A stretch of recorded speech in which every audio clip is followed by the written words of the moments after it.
لو أنزلنا هذا القرآن على جبل لرأيته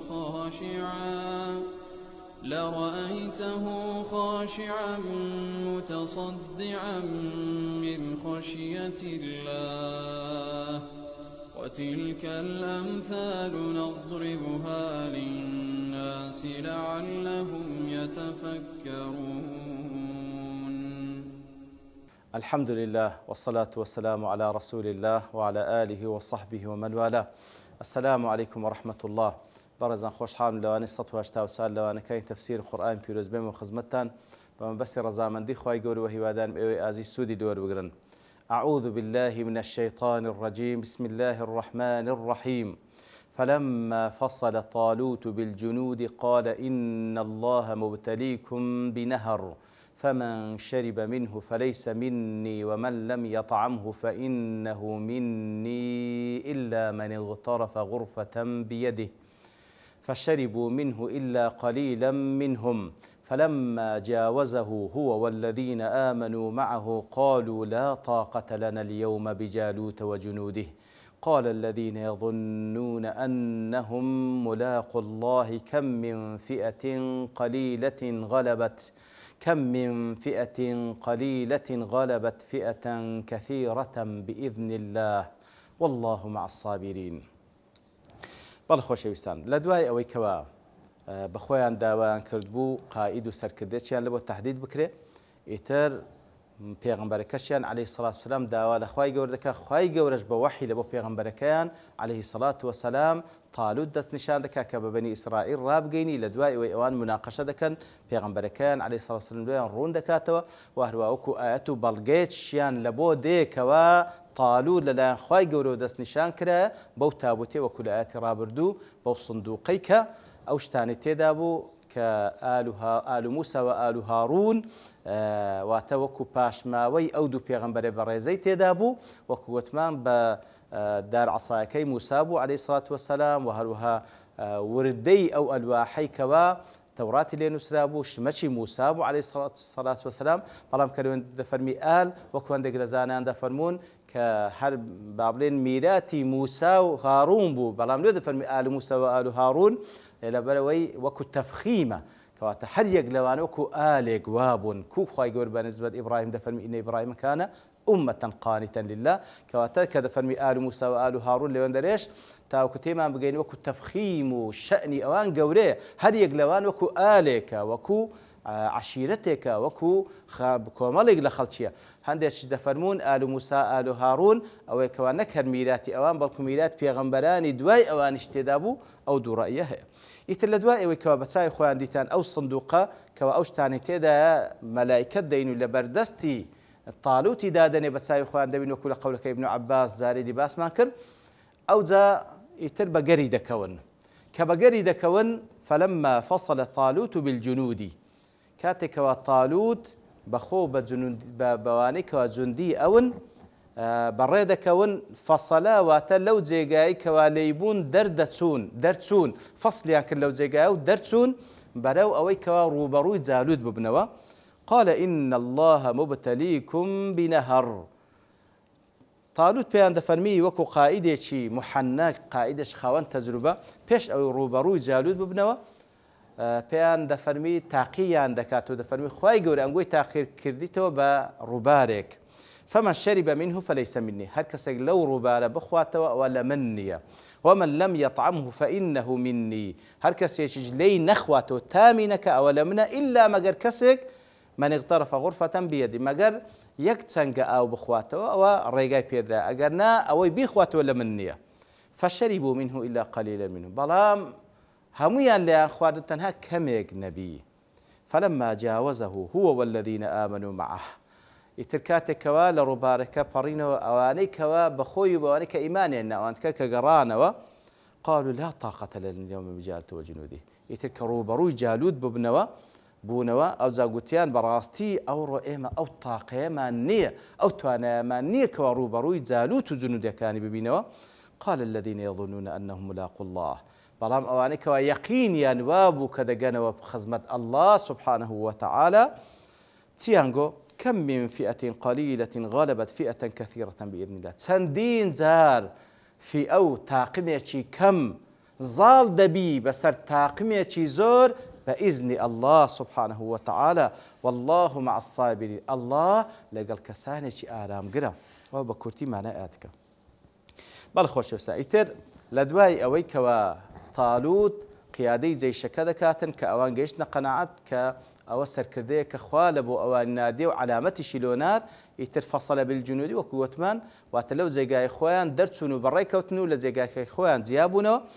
تاالوت عەلەیهی سەڵات وەسەلام تاالوت وەکو قائیدێک دەڵێتن خوای گەورە ئەنگۆی تاقی کردەوە بە ڕووبارێک کاتێک کە دەفەرمی ئین الله مبتەلیکم بنەهر. وا پێ دەچی وەکو هەندێک لە زانایان دەفەرمون ئیما تاالوتیش پێغەمبەرێک بووە کەوا وەحی لێ هاتیە، یان ئەوە تا تاالوت ئەو پێغەمبەران لەگەڵ بووە کەوا لە سەرەتادا باز دەکا بەنی ئیسرائیل کەوا دەستنە لایوی تاوەکو خوای گەورە کەسێکیان بەسەر کردە لە بۆ دەستنیشان بکە. ئیتریان لەو ڕێگای یان لە ڕێگای مباشر لە بۆ تاالوتی کەوا ئەویش پێغەمبەر بووە. بە هەر حاڵ واتە کارەکانی تاالوت بەبێ وەحی نەبووە. اینجا یان مباشر بەخۆی پێغەمبەر بووە یانەوەتە ئەو پێغەمبەرەی کەوا لە سەرەتادا باز دەکا کەوا معاسری بووە ئەو لە ناو جەیشەکەی بووە و بەبێ پرسی ئەو هیچی نەکردێ. بە هەر حاڵ تاالوت پێیان دەفەرمی کەوا خوای گەورە ئەنگۆ تاقی دەکاتەوە بینە هەڕ واتە بە ڕووبارێک. طبعا ئەوە سنەتی خوای گەورەیە سبحانه وتعالى کەوا ما كان الله ليذر المؤمنين على ما أنتم عليه حتى يميز الخبيث من الطيب. سنەتی خوای گەورە وایە ئیمانداران لەسەر حاڵەتێک بەجێ ناهێلی هەتا وەکو تاقییان نەکاتەوە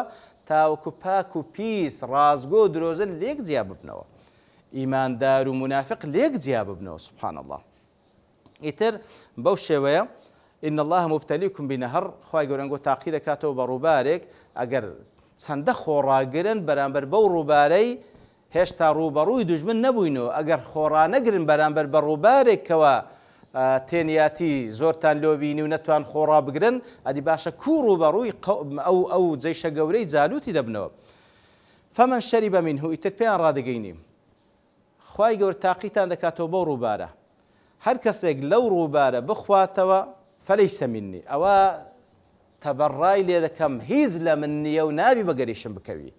ومن لم يطعمه فإنه مني. بەڵام ئەوەی تامی نەکا لەم يطعمه لە طعمی هاتوواتە هەر تامیشی نەکا لە بۆ خواردن و خواردنەوە دێ ئەوە فإنه مني ئەوە بەڕاستی ئەو کەسە لە منە کەوە هەر تامیشی نەکات بۆی خوا تاقی کردبووی إلا من اغترف غرفة بيده. تەنها ئەو کەسە ڕێگای پێدەدرێ واتە ئیستثنایە من اغترف غرفة بيده واتە چەنگە ئاوێک بە یەک دەستی نەک بە دوو دەستیش کەواتە بيده بمفردە إلا مەگەر چەنگە ئاوێک بە یەک دەستی بخواتەوە ئەگەر زۆر تێنیە ئەگەر نابی بە تەواتی لێ بخواتەوە یەک چەنگە ئاو بە یەک دەستی بخواتەوە إلا مەگەر ئەوە ئەگەر هیچ کەواتە سێ خەڵکەکەی کردە سێ بەش ئەوەی تەخواتەوە بە تەواوەتی ئەوە لە من نییە با بگەڕێتەوە ئەوەی هیچ ناخواتەوە تام ناکە ئەوە لە منە إلا ئەگەر کەسێکی زۆر تێنی بوو یەک چەنگە ئاوی بە یەک دەستی خواردەوە ئەوەش وەچی بڵێ چاوپۆشی لێ دەکرێتەوە بەگەری دەکەوێت.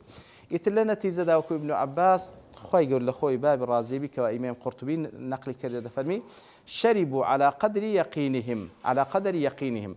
لە قەدەر یەقینەکەی خۆیان ئاوەکەیان خواردەوە. فشرب الكفار شرب الهیم ئەوانەی کافرن ئەسڵەن کە ظاهرن بە ئیماندار خۆیان نیشاندایە شرب الهیم شرب الهیم وەکو لە قورئان پیرۆز خوای گەورە باز دەکا واتە حشتری تێنی چەند ئاو دەخواتەوە ئەوان ئەوهایان خواردەوە. وبقي بعض المؤمنين لم يشرب شيئا هندێک لە ئیمانداران هیچی نەخواردەوە. وأخذ بعضهم الغرفة هەندێکیش لەوان کەوا زۆر تێنی بوو لە ئیمانداران کەوا وەکو ئیستثنایەکەی وەرگرت بۆی کەوا یەک چەنگە ئاوی لێ خواردەوە. فأما من شرب فلم يروي بل برح به العطش. ئیتر ئەوانەی کەوا لێیان خواردو بە تەواتی ئەوان دابڕان ئەوە هیچ. ئەوانەی کەمانەوە لە ئیمانداران ئەوەی کەوا چەنگە ئاوەچی خواردەوە سبحان الله نە تێنیاتی پێشکاو تێنیاتیشی هەرما. وأما من ترك الماء فحسنت حاله. بەڵام ئەوەی کەوا هەر هیچی لێ نەخواردەوە ئەو حاڵی لە هەمووان باشتر بوو وكان أجلد ممن أخذ الغرفة ئەویان بەتواناتر بوو لەوانەی کەوا چەنگە ئاوچیان لێ خواردەوە. والحاصل وەکو خوای گەورە دەفەرمێ فشربوا منه إلا قليلا منهم لێیان خواردەوە إلا کەمانێکیان نەبی سبحان الله. کەواتە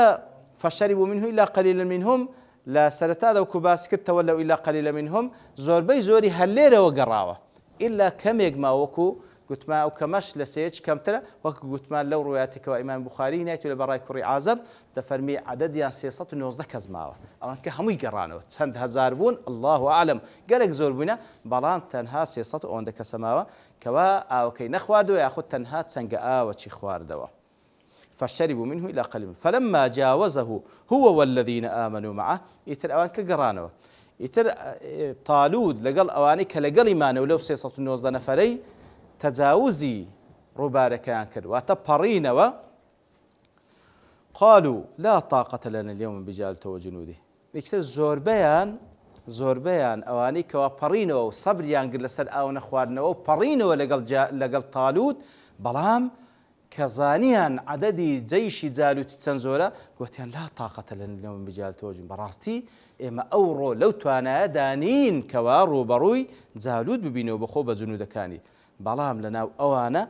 كوا زور بيان ويانقو لو 690 نفري بلام كم يقلوانا عزيمتي بقوة بو قال الذين يظنون أنهم ملاقوا الله أواني كوا ظنيان وكوا دقنوا لقاء رب العالمين يقينيا بآخرتها كم من فئة قليلة غلبت فئة كثيرة بإذن الله سندين كومالي كم هيا سندين تاقمي كم هيا زال دبي بسر تاقمي قالك زور بلان بتي بإذن الله بإذن الله لبروي نصر ملكي خوايا سبحانه وتعالى والله يؤتي ملكه من يشاء إتر بزوري وبكمينية مهم خوا سبحانه وتعالى نصر الدنيا سندين تاقمي كم ما دام لبو خوا صلحينا خوي نصرتي عند لسر تاقمي زور بإذن خوي وزلير دا يظنون وكوتمان زور بي مفسرين دان بمعنى يقين ده لبروي بالنسبة بآخرة أصل وإيمان دار يقينها بنا بشكو جمانها بي لو يظن كلماتك كوا بابلين لكلمات أضداد بيدقوا الواتة معناك حسب سياق لزملك بديار ذكوي ليرة ولا سندين زي قاعد كظن بمعنى يقين ده هندش دلين ليرة الظن بمعنى ظن ده لبروي قال الذين يظنون أنهم ملاقوا الله أو كساني كوا جمانيان وابو شر شوادك لبيناي إخوة استعداديان لبو مردن هبو جمانيان وابو دكجرين ودمرن ودجنا وخزمة خواي جورا أنقوتيان نصر الله إخوة وخواي جورا سندين تاقمي كم بس تاقمي زور زال دكا كوات اللي ردا ظن بمعنى ظن ده أجر بمعنى دومش ليش بدينه مهم أو أنا كسانش يقينيا بخواي جوره هي وخوراجرن يتر أو قصي أوان بو ماي أو كوا باقي أوان كشك قصة كان كردبو قوت بيان أو طاقة ما نبران بالبزالوت وجنود زالوت آنش خوراجر بون والله مع الصابرين الله سبحانه وتعالى بالتأكيد لقر كسانش شي صابرة لقل كسانش شي آرام قرة كواتا معيتي خواي جوره مهمة معيتي خواي جوره مهمة حتى أو ملائكة تاني كوا خواي جورش دايدا بزين لبو نصرتي إيمان داران أوانش هزل موضوعنا قورن وما النصر إلا بإذن الله وكل سورة آل عمران لسورة التوبة لسورة الأنفال خواي يقولوا حق تباز ذكاء كواتا نصر الله إخوة معيتي إخوة مهمة بالبشتي إخوة مهمة لبو أو كومرة كسي كوارو برو يدوج من كان يندبنوا إتر بوش شوية خواي يقولوا سبحانه وتعالى وصفي عندك كاتم كوا كسانش خوراجر أو يقين ينبو كاتي كوارو برو أو دوج من جوربونه وهاد باستي أوانش وكل آتكاني دواتر ديتن خواي يقول نصرتي يعني لبونار بلام لدواء أو آتا إمام القرطبي رحمة خواي لي بكاتي كواديارة كسيك بو معاصري الباب لدولتي إسلامية ولو كاتي كوا أندلس لكوتا مرحلة كاني لدزداني بو وتخريج بو لدستي بدن واتا براستي مسلمانا وضعي خرابو أو لو كاتي جاية